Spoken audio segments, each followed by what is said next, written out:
انتوا عارفين ان العلمين زمان ما كانش اسمها العلمين؟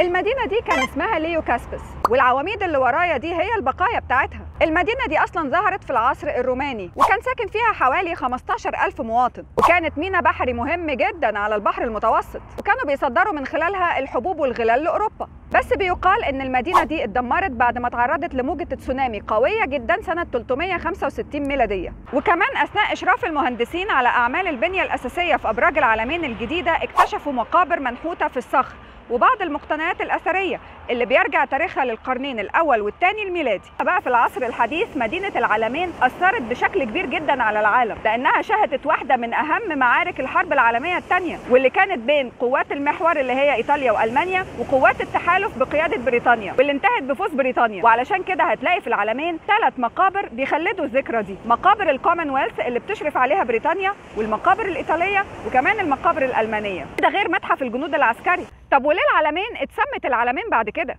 ده لأنها كانت موجودة بين جبلين، والجبل في اللغة هو العلم، علشان كده اتسمت علمين.